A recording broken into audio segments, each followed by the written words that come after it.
rotor, first, you need to make the surfaces clean. Got the safety glasses this time.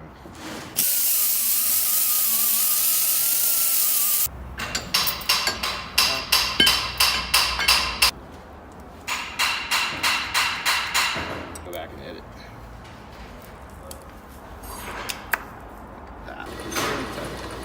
Safety glasses. Do a little fast cut first. Then we'll do a slow cut, clean it all up. See, the cut is rough, so we need to clean that up, and we run a slower cut, which will clean a lot of that up.